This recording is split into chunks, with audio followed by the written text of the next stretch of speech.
నాన్న always under rated. నాన్న మన కోసం ఏం చేశాడో మనకు తెలీదు, ఎన్ని కష్టాలు పడ్డాడో తెలీదు. బికాస్ నాన్న ఎప్పుడు చెప్పడు, ఎవరికి చెప్పడు, పిల్లలకి అస్సలు చెప్పడు. అమ్మలా ప్రేమను ఎక్స్ప్రెస్ చేయడం నాన్నకు రాదు. నాన్న ఇంటికి ఎప్పుడో వస్తాడు, ఎప్పుడో వెళ్ళిపోతాడు.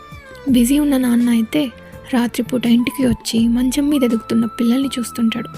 ఎప్పుడూ పనేనా, కాస్త ఇంటి పట్టున ఉండొచ్చుగా అంటూ చిరాకు పడుతున్న అమ్మ మాటలు వింటుంటాం. పిల్లలు కూడా నాన్నను మిస్ అవుతుంటారు. నిజానికి నాన్నను నాన్నే మిస్ అవుతుంటాడు. పెళ్ళి అయ్యి పిల్లలు పుట్టగానే నాన్న జీవితం నాన్న చేతిలో ఉండదు. మనందరి కోసం నాన్న రాత్రి పగలు పని చేయాలి. చదువులు, సమస్యలు, చుట్టాలు, పండగలు, హాస్పిటల్స్, బర్త్డేలు, వీటన్నింటితో నాన్న నలిగిపోతుంటాడు. Anxiety, sugar, BP, paralysis, heart అటాక్లు ఇలా ఎన్నో వస్తుంటాయి నాన్నకి. వృద్ధాప్యం వల్ల అనుకుంటారు పిల్లలు. వృద్ధాప్యం ఇంకా రాలేదు. మీకోసం అనుక్షణం కరిగిపోతూ కాలిపోతున్న నాన్నకి లోపల హెల్త్ ఎంత దెబ్బతింటుందో ఎవ్వరికీ తెలీదు. నాన్న డాక్టర్ని కలిసిన విషయం మనకు తెలీదు, ఎందుకంటే ఆ రిపోర్టులు తీసుకుని ఇంటికి రాడు కాబట్టి. తన పిల్లలు గొప్ప వాళ్ళు అవుతారని నాన్నకు విపరీతమైన నమ్మకం. అందుకే అప్పులు చేసైనా చదివిస్తాడు.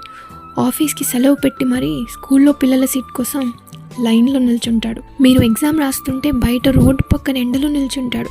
పిల్లలు ఏదో అయిపోతారని ఆశ. ఆస్తులు అమ్మి అయినా కూతురు పెళ్ళి ఘనంగా చేస్తాడు. ఎక్కడెక్కడ ఎన్ని సంతకాలు పెడుతున్నాడో ఎవరికీ తెలీదు. కొన్ని వందల సార్లు, వేల సార్లు అమ్మ ఏడవడం చూస్తాం, కానీ నాన్న ఏడవడం ఎప్పుడైనా చూసారా? నాన్న కూడా ఏడుస్తాడు, కానీ మన ముందు ఏడవడం నాన్నకు ఇష్టం ఉండదు. ఎక్కడో ఒంటరిగా కూర్చొని ఏడుస్తాడు.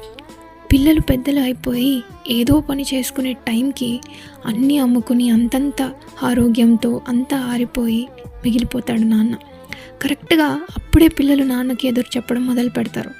అప్పుడు వస్తుంది నాన్నకు ఆలోచన, ఇన్ని రోజులు నేను ఎవరి కోసం బ్రతికానని, నా కోసం నేను ఏది దాచుకోలేదే అని. నేను అన్న ఆలోచన అప్పటి వరకు నాన్నకు తెలియదు. తిరిగేమిచ్చావు మాకు అని అడుగుతారు పిల్లలు. ప్రతి బిడ్డ ఏదో ఒక టైంలో నాన్నను ఏడిపిస్తాడు.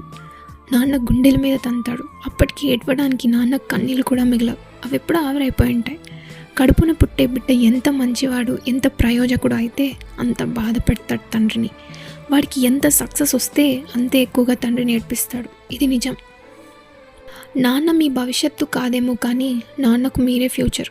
మీకోసం మీరు రిస్కులు తీసుకోలేక, ధైర్యం చాలక మీ నాన్న తన కెరీర్ని నాశనం చేసుకున్నాడు. మీ మూలంగానే నాన్నలో ఉన్న ఎనర్జీ నీరు కారిపోయింది. మీ మూలంగానే మీ నాన్నలో ఉన్న కాన్ఫిడెన్స్ మాయమైపోయింది. ఫైర్ చచ్చిపోయింది. ఎక్స్ట్రాడినరీగా అవ్వాల్సిన ఎంతోమంది నాన్నలు జీవితంలో ఆర్డినరీగా మిగిలిపోయారు కేవలం మీ వల్లే. Respect your dad.